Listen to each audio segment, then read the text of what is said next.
Hello my dear students, आप सबको सलाम, नमस्ते, सत श्री अकाल, आदाब, गुड मॉर्निंग। प्यारे बच्चों, आज बात करेंगे हम अगले टॉपिक के बारे में। और अगला टॉपिक जो है हमारा वो है टॉपिक नंबर 6। देखिए, भौतिक एवं रासायनिक परिवर्तन। आज समझेंगे आप लोग भौतिक और रासायनिक परिवर्तन क्या होते हैं, है ना, और इनसे संबंधित क्वेश्चन किस प्रकार से बनते हैं। ठीक है, तो करें स्टार्ट। ओके, टॉपिक क्या है आपका? भौतिक एवं रासायनिक परिवर्तन, चैप्टर नंबर 6। अध्याय सारांश में देखेंगे आप लोग, दैनिक जीवन में हमें अपने आसपास बहुत से परिवर्तन दिखाई देते हैं। आप लोगों को दिखाई देता है, नहीं देता है? बहुत से परिवर्तन आप लोग रोज अपने दैनिक जीवन में देखते होंगे आपके चारों ओर, ठीक है ना। कमेंट बॉक्स में कमेंट करके बताइए आप कौन कौन से परिवर्तन अपने दैनिक जीवन में रोज देखते हैं। ठीक है, इन परिवर्तन में एक या अधिक पदार्थ सम्मिलित हो सकते हैं। ये जो परिवर्तन आप देखते हैं इनमें या तो एक ही पदार्थ में परिवर्तन देखते हैं आप, या एक से अधिक पदार्थों में भी परिवर्तन देखने को आपको मिलता होगा। ठीक है, व्यापक रूप से परिवर्तन दो प्रकार के होते हैं। अगर हम ओवरऑल देखें, बड़े पैमाने पर अगर देखें, तो परिवर्तन दो प्रकार के होते हैं। एक तो होता है भौतिक परिवर्तन और दूसरा होता है रासायनिक परिवर्तन। वास्तव में भौतिक परिवर्तन वह होता है, सिंपल सी बात याद रखिएगा, कि जब किसी वस्तु के आकार में परिवर्तन हो रहा है, अवस्था में परिवर्तन हो रहा है ना, वो परिवर्तन हमारा क्या है? भौतिक परिवर्तन। और यदि किसी वस्तु, कोई वस्तु एक वस्तु से दूसरी वस्तु में कन्वर्टेड हो रही है, परिवर्तित हो गई है बिल्कुल, और उसे वापस जिस वस्तु से वो बनी थी उसी वस्तु में नहीं लाया जा सके, तो वो है रासायनिक परिवर्तन। ठीक है ना, सिंपल है। देखिए, भौतिक परिवर्तन आपका वह परिवर्तन जिसमें किसी पदार्थ के भौतिक गुणों, यानी कि फिजिकल क्वालिटी जो होती है, वो भौतिक गुणों में परिवर्तन हो जाता है। कौन से गुणों में? भौतिक गुणों में परिवर्तन हो जाता है। ठीक है, भौतिक परिवर्तन कहलाता है। पदार्थ के आकार, देखो कोई पदार्थ है, उसका क्या आकार, आमाप अर्थात उसकी साइज, ठीक है, रंग और अवस्था जैसे गुण भौतिक गुण कहलाते हैं। अगर इन गुणों में परिवर्तन होता है तो ये कहलाएगा आपका कौन सा परिवर्तन? भौतिक परिवर्तन। ठीक है, देखिए इस तरह से रासायनिक परिवर्तन, अभी उदाहरण देखेंगे हम सारी चीजों का। ठीक है, रासायनिक परिवर्तन देखते हैं, वह परिवर्तन जिसमें एक अथवा एक से अधिक नए पदार्थ, एक अथवा एक से अधिक नए पदार्थ बनते हैं, एक या एक से अधिक पदार्थ नए पदार्थ बनते हैं। ठीक है ना, रासायनिक परिवर्तन कहलाता है, रासायनिक परिवर्तन कहलाता है। ठीक है, सभी नए पदार्थ रासायनिक परिवर्तन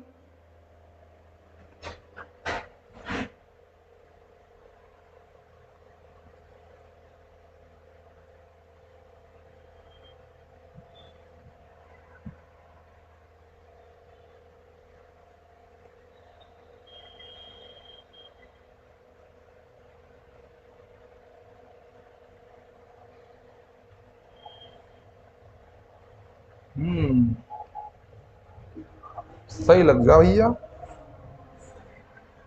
ये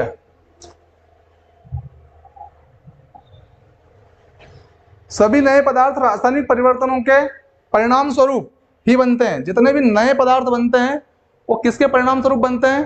है ना, तो रासायनिक परिवर्तनों के परिणाम स्वरूप बनते हैं नए पदार्थ जो बनते हैं वो। ठीक है, जैसा उदाहरण के लिए भोजन का पाचन, किसका पाचन? भोजन का पाचन, फलों का पकना और अंगूरों का किण्वन, अंगूरों का किण्वन। ठीक है, तो ये सारे उदाहरण है किसके? रासायनिक परिवर्तन के। तो समझ में आया, यदि किसी वस्तु के आकार में, उसके गुण में, उसकी अवस्था में परिवर्तन आ रहा है, उसके रंग में परिवर्तन आ रहा है, तो ये सिर्फ क्या है? ये भौतिक परिवर्तन है।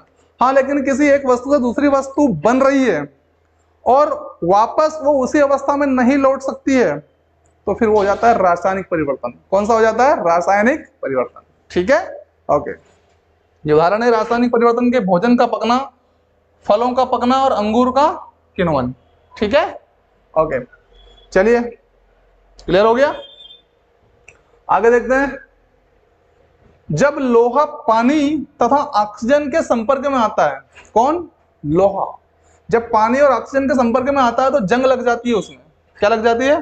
जंग। ठीक है ना, जंग लगना समझते हो ना?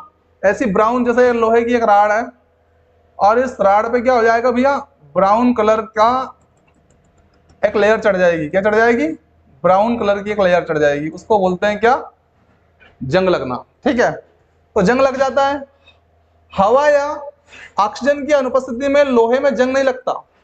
अगर लोहे को ना तो हवा मिले और या फिर कह सकते हैं आप ऑक्सीजन गैस अगर ना मिले तो फिर कोई संभावना नहीं है कि लोहे में जंग लगेगी। यानी कि लोहे में जंग लगने का कारण क्या है? हवा या फिर ऑक्सीजन। ठीक है ना, यानी कि नमी वाले स्थान पर भी अगर रखा रहेगा वो, तो कहीं ना कहीं उसमें जंग लगने की पूरी संभावना रहेगी। ठीक है, ओके।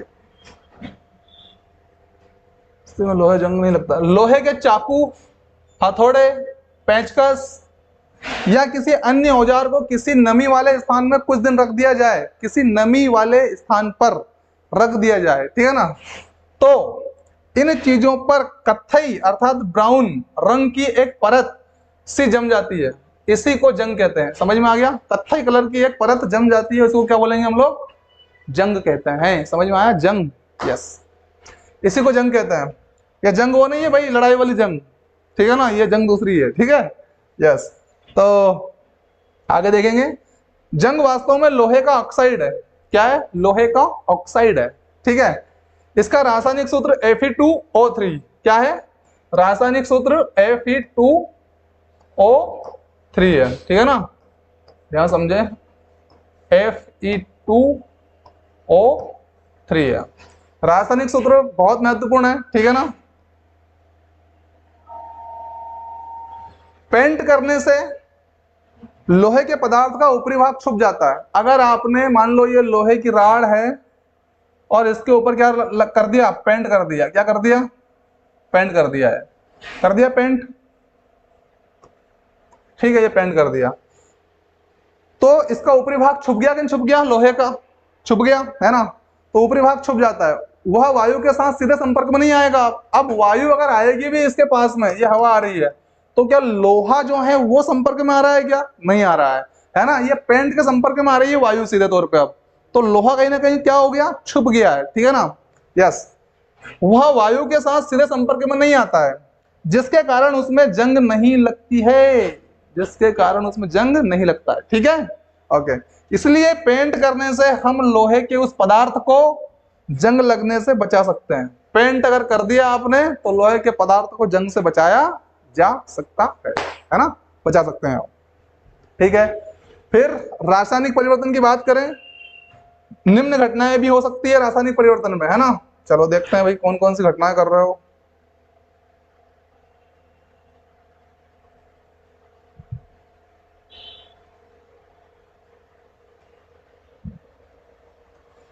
रंग में परिवर्तन, किसी गैस का बनना, ध्वनि का उत्पन्न होना, किसी नए गंध का बनना, ऊष्मा, प्रकाश अथवा किसी अन्य प्रकार की विकिरण।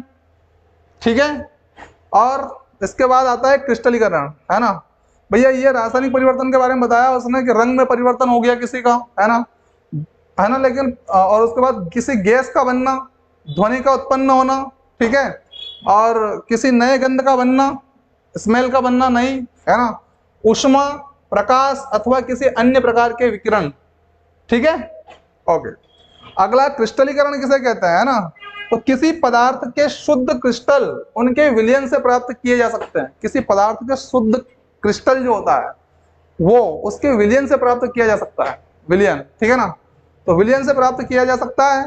यह प्रक्रिया क्रिस्टलीकरण कहलाती है, और यही प्रक्रिया क्या कहलाती है? क्रिस्टलीकरण या रवाकरण कहलाती है। ठीक है ना, यह भौतिक परिवर्तन का एक उदाहरण है, बहुत महत्वपूर्ण है कि क्रिस्टलीकरण किसका उदाहरण है? भौतिक परिवर्तन का उदाहरण है। क्रिस्टलीकरण किसका उदाहरण है? भौतिक परिवर्तन का उदाहरण है। Okay, okay.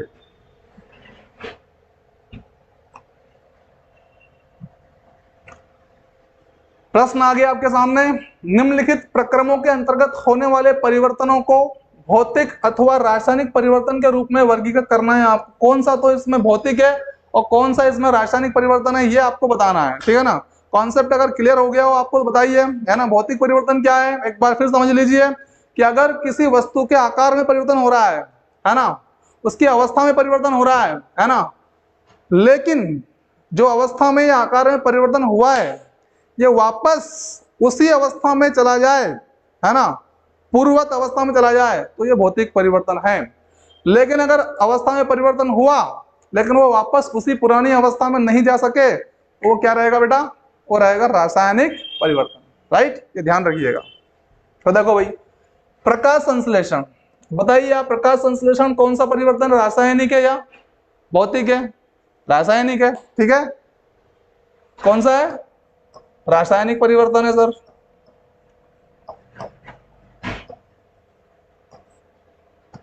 ठीक है। उसके बाद जल में शक्कर का घोलना भौतिक परिवर्तन है। कौन सा है? भौतिक। कॉन्सेप्ट आपको बैठ गया होगा, ठीक है। कोयले का जलना, अब अगर एक बार कोयला जल गया बेटा तो क्या वापस कोयला बनेगा क्या? है ना? नहीं, ठीक है ना। तो ये कौन सा हो जाएगा आपका? ये हो जाएगा आपका रासायनिक।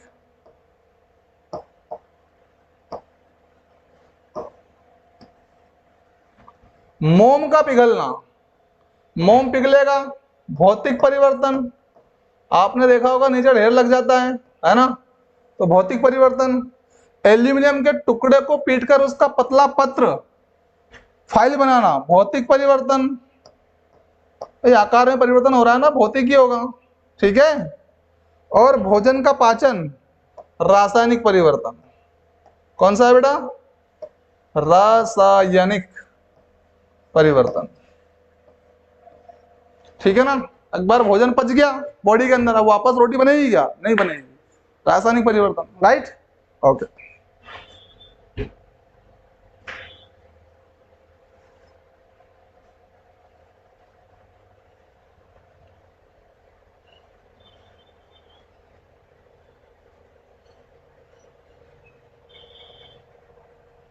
ठीक है, अगला देखते हैं। अच्छा, ये उत्तर मिला लेना आप लोग। रासायनिक परिवर्तन, पहला भौतिक, फिर रासायनिक, फिर भौतिक, भौतिक और फिर रासायनिक, ठीक, ओके। बताइए कि निम्नलिखित कथन सत्य है अथवा असत्य। यदि कथन असत्य हो तो अपनी अभ्यास पुस्तिका में उसे सही करके लिखिए, ठीक है ना। ओके, देखिए, लकड़ी के लट्ठे को टुकड़ों में काटना एक रासायनिक परिवर्तन है क्या? अब भैया लकड़ी का लट्ठा है, उसको आपने टुकड़े टुकड़े कर लिए, तो वापस जोड़ सकते हैं उसको अपन, है ना, तो पूर्व अवस्था में ला सकते हैं नहीं, तो ये तो भौतिक परिवर्तन है ना कि रासायनिक। Right, okay. तो क्या लकड़ी के लट्ठे को टुकड़ों में काटना एक रासायनिक परिवर्तन है क्या? नहीं है, तो ये जाएगा असत्य, ठीक है। तो हम लिखेंगे क्या? लकड़ी के लट्ठे को टुकड़ों में काटना एक भौतिक परिवर्तन है, ठीक है, ओके। पत्तियों से खाद का बनना एक भौतिक परिवर्तन है क्या? अब बताओ, खाद बन गया एक बार, अब उस खाद से वापस पत्ती बनेगी क्या? नहीं बनेगी, तो रासायनिक परिवर्तन है कि भौतिक है?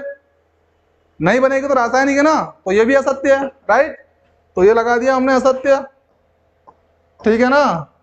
तो उत्तर क्या लिखेंगे हम लोग कि पत्तियों से खाद का बनना एक रासायनिक परिवर्तन है, ये उत्तर आएगा, ठीक है, ओके। आगे देखिएगा, जस्ते जिंक लेपित लोहे के पाइपों में आसानी से जंग नहीं लगती है। बिल्कुल सत्य बात है भैया, अगर आपने जिंक का लेपन कर दिया लोहे पे तो उसमें जंग लगेगी क्या? नहीं लगेगी, सत्य बात है ना। तो ये सत्य लगाएंगे यहाँ पे, ठीक है, सत्य है तो कोई दिक्कत ही नहीं है। जस्ते लेपित लोहे के पाइपों में आसानी से जंग नहीं लगती है, ओके। अगला देखिए, लोहा और जंग एक ही पदार्थ है।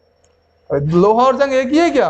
अरे भाई, जंग तो लोहे का ऑक्साइड है ना, तो लोहा और जंग एक ही पदार्थ है, ये असत्य है, ठीक है। लिखेंगे लोहा अलग है और जंग लोहे का ऑक्साइड है, ठीक है, ओके।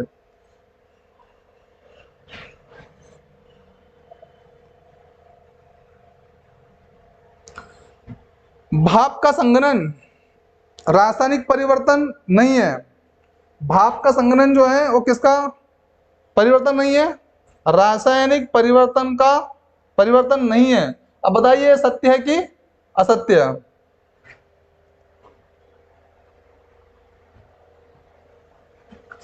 बताइए फटाफट से, सत्य है असत्य? सत्य। ठीक है, ओके। तो ये आंसर की चेकिंग भी कर सकते हैं आप लोग। पहला क्या था, दूसरा क्या था, तीसरा, चौथा और ये पांचवा। ठीक है ना, ओके, क्लियर है, ऑल राइट। अगला देखिएगा, निम्नलिखित कथनों में रिक्त स्थानों को भरिए। जब कार्बन डाइऑक्साइड को चूने के पानी में प्रवाहित किया जाता है तो यह के बनने के कारण दूधिया हो जाता है। आखिर उसमें क्या बन जाता है जिसके कारण वो दूधिया हो जाता है? ठीक है ना, ये आपको बताना है। ठीक है, तो आप आंसर यहाँ पे आगे देख सकते हैं फटाफट से। पहला है आपका आंसर कैल्शियम कार्बोनेट। क्या आ जाएगा? Calcium carbonate. ठीक है ना, तो यहां लिखेंगे हम लोग calcium carbonate. Calcium calcium carbonate. ठीक है, ओके। खाने के सोडे का रासायनिक नाम क्या है भाई? खाने के सोडे का रासायनिक नाम क्या है? तो यहां लिखा हुआ है सोडियम हाइड्रोजन कार्बोनेट। ठीक है ना, कार्बोनेट, सोडियम हाइड्रोजन कार्बोनेट। तो यहां लिखेंगे sodium carbonate, sodium hydrogen carbonate, hydrogen carbonate. ठीक है ना, उत्तर लिखे हुए हैं वैसे, सोडियम हाइड्रोजन कार्बोनेट। ठीक है, ओके। अगला प्रश्न है हमारा, ऐसी दो विधियां जिनके द्वारा लोहे को जंग लगने से बचाया जा सकता है। ऐसी दो विधियां बताइए, लोहे को जंग लगने से बचाया जा सकता है। तो एक तो होती है यस दलेपन, दूसरी आप बताइए। ठीक है, जल्दी बताइए कमेंट करके फटाफट से। दो विधियां हैं, एक तो यस दलेपन, कौन सी है? यस दलेपन, इसके बारे में खूब पढ़ा होगा आपने लेसन में कंप्लीटली। यस दलेपन। ठीक है, और क्या करोगे? और एक पेंटिंग कर देंगे, पेंट करेंगे ना, हाँ पेंटिंग। ये दो विधियां। ठीक है, ऐसे परिवर्तन भौतिक परिवर्तन कहलाते हैं जिनमें किसी पदार्थ के केवल भौतिक गुणों में परिवर्तन होता है। अगर भौतिक गुणों में, फिजिकल क्वालिटी जो है उसमें अगर परिवर्तन हो रहा है तो भौतिक परिवर्तन है। ठीक है ना, तो यहां क्या लिखेंगे बेटा? यहां लिखेंगे भौतिक। ऐसे परिवर्तन जिनमें नए पदार्थ बनते हैं, नए पदार्थ बनते हैं, रासायनिक परिवर्तन। Right, okay.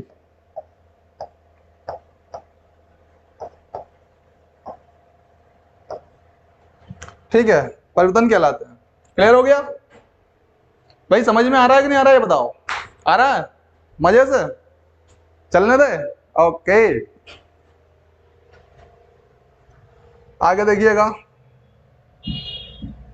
जब नींबू के रस में खाने का सोडा मिलाया जाता है, जब नींबू के रस में खाने का सोडा मिलाया जाता है तब बुलबुले बनते हैं। क्या बनते हैं? बुलबुले, और गैस निकलती है। यह किस प्रकार का परिवर्तन है? ये किस प्रकार का परिवर्तन है, इसको समझाना भी है आपको। ठीक है, चलिए समझाते हैं। यह गैस कार्बन डाइऑक्साइड है। ये जो गैस निकल रही है ना, ये कौन सी है? ये कार्बन डाइऑक्साइड है, CO2 है। कौन सी है? ये CO2 है। यह रासायनिक परिवर्तन है। कौन सा परिवर्तन है? रासायनिक परिवर्तन है। चूंकि नींबू के रस में मौजूद सिट्रिक एसिड, कौन सा acid? Citric acid, sodium hydrogen carbonate से मिलता है। किससे मिलता है? सोडियम हाइड्रोजन कार्बोनेट से मिलता है, तब कार्बन डाइऑक्साइड उत्पन्न होती है। तब कार्बन डाइऑक्साइड वो उससे मिलेगा, तब जाकर कार्बन डाइऑक्साइड उत्पन्न होगी। ठीक है ना, इसलिए कौन सा परिवर्तन होगा? रासायनिक परिवर्तन होगा। ठीक है, ओके, डाइऑक्साइड उत्पन्न होती है। जब कोई मोमबत्ती जलती है तो भौतिक और रासायनिक परिवर्तन दोनों होते हैं। जलती है तो भौतिक भी और रासायनिक दोनों होते हैं। इन परिवर्तनों की पहचान कीजिए। ऐसे ही किसी ज्ञात प्रक्रम का एक और उदाहरण दीजिए जिसमें भौतिक और रासायनिक दोनों प्रकार के परिवर्तन होते हों। एक उदाहरण और देना है आपको, दीजिए फटाफट। ठीक है ना, बताओ।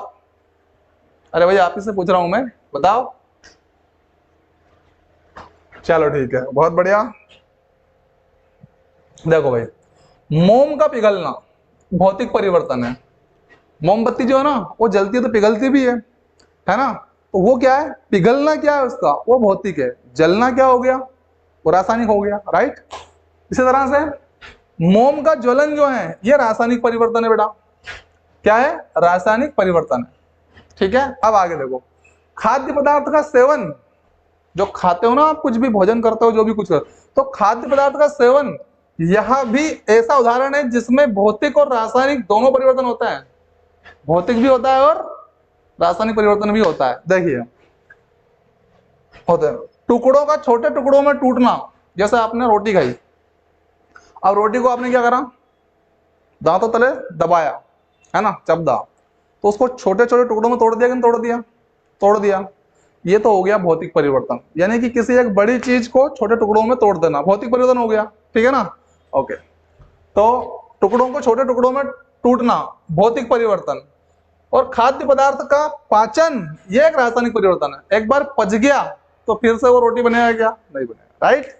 तो ये हो गया हमारा कौन सा, रासायनिक परिवर्तन। उदाहरण समझ में आया। ओके, आगे देखते हैं।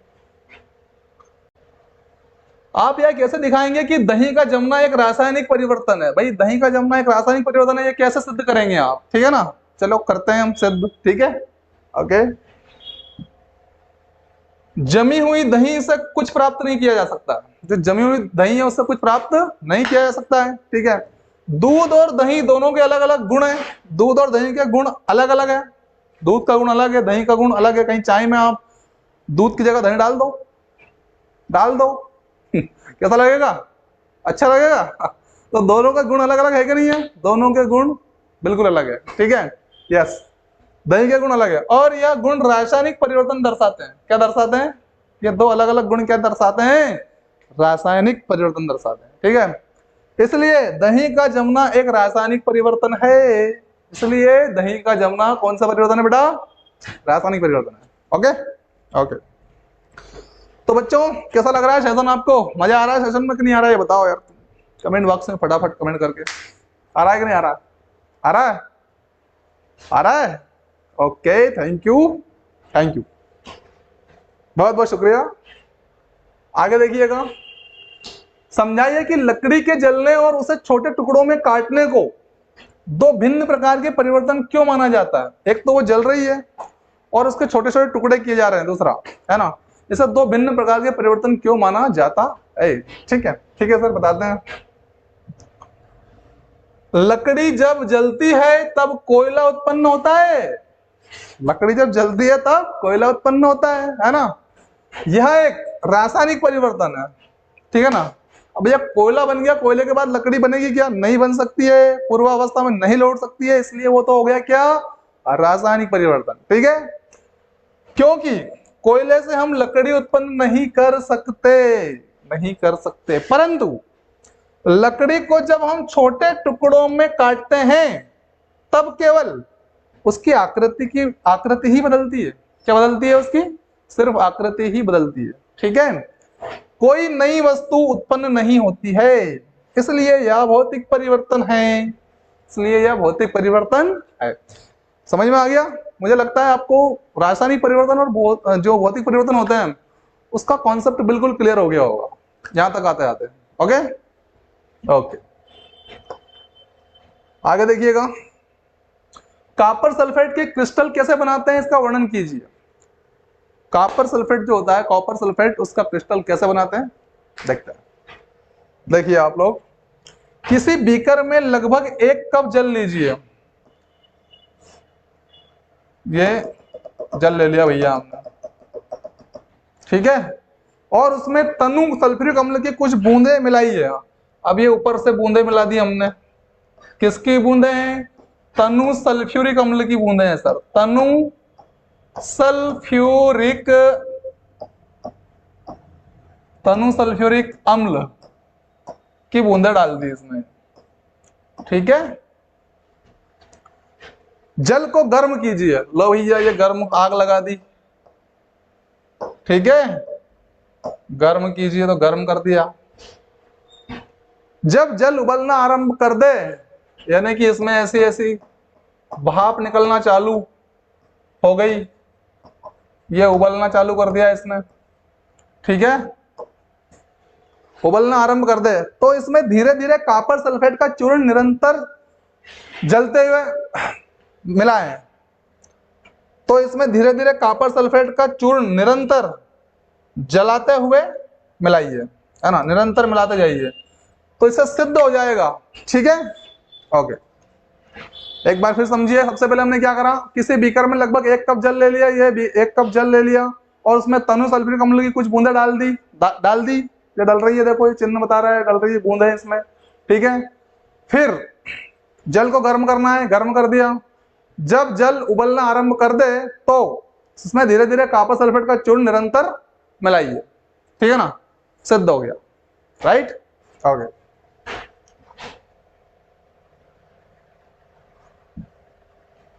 समझाइए कि लोहे के गेट को पेंट करने में उसका जंग लगने से बचाव किस कारण से होता है।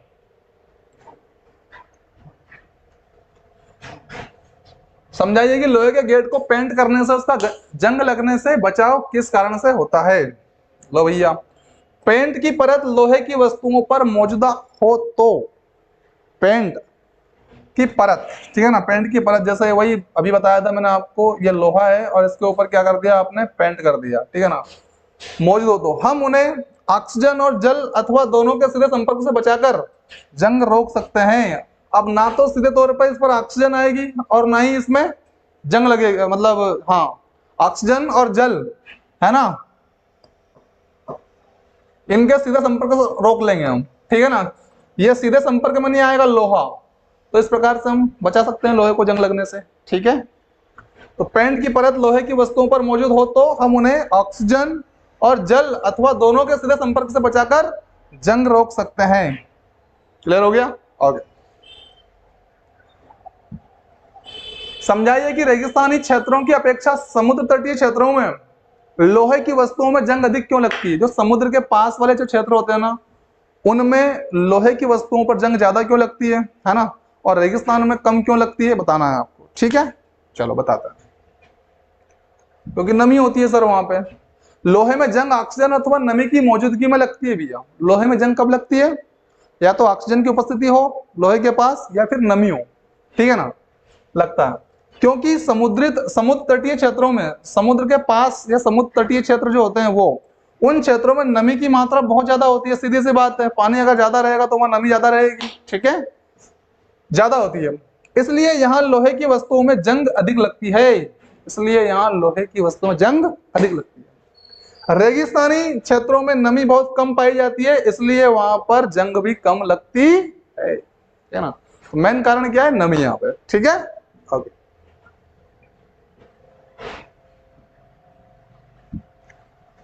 हम रसोई में जिस गैस का उपयोग करते हैं वह द्रवित पेट्रोलियम गैस एलपीजी होती है ना, एलपीजी कहलाती है। सिलेंडर में एलपीजी द्रव के रूप में रहती है और सिलेंडर से बाहर आते ही यह गैस में परिवर्तित हो जाती है। आपने देखा होगा कि सिलेंडर के अंदर जब उसको देखते हैं ऐसे हिला के अपन, तो वह पानी जैसा हिलती है ना, पानी जैसी, लेकिन जैसे ही आप उसको सिलेंडर से बाहर निकालते हैं तो वो गैस के रूप में कन्वर्ट होकर उड़ जाती है। उड़ती है नहीं उड़ती है, उड़ती है, राइट। अब कौन सा परिवर्तन हुआ है ये आपको बताना है, ठीक है ना। फिर यही गैस जलती है, मतलब ये जो है ना, बाहर आते ही ये गैस में परिवर्तित हो जाती है। ये कौन सा परिवर्तन है, सिलेंडर से बाहर आते ही गैस में परिवर्तन होना, कौन सा परिवर्तन है। फिर दूसरा बोला है उसने, और फिर यही गैस जलती है, ये परिवर्तन भी है। तो निम्नलिखित कथन इन परिवर्तन से संबंधित है, सही कथन का चयन करना है आपको, है ना, कि पहला कौन सा है और दूसरा कौन सा है। तो इसमें दिया प्रक्रम ए, ये एक रासायनिक परिवर्तन है क्या भाई, ये वाला जो सिलेंडर से बाहर आते ही गैस में परिवर्तित हो जाती है, क्या ये एक रासायनिक परिवर्तन है। फिर दूसरे में बी बताया, प्रक्रम बी एक रासायनिक, ये भी क्या एक रासायनिक परिवर्तन है क्या, ठीक है ना, परिवर्तन बी वाला ये। फिर यही गैस जलती है, तो ये रासायनिक है क्या, जल रहा है, रासायनिक है। प्रक्रम ए और प्रक्रम बी दोनों ही रासायनिक परिवर्तन है क्या, ए भी रासायनिक है और बी भी रासायनिक है क्या, ये बात सही है क्या, या फिर इनमें से कोई भी प्रक्रम रासायनिक परिवर्तन नहीं है, ये आपको बताना है। जल्दी से बताइए। देखो भाई, जलना मैंने बताया था ना, वापस नहीं आएगा ना, तो बी वाला बिल्कुल सही है हमारा, ठीक है ना। तो बी पे लगा, प्रक्रम बी एक रासायनिक परिवर्तन है, ये वाला सही है मात्र, ठीक है। ओके, चलिए आगे देखते हैं। देखो आंसर, प्रक्रम बी एक रासायनिक परिवर्तन, ये आंसर है उसका, ठीक है।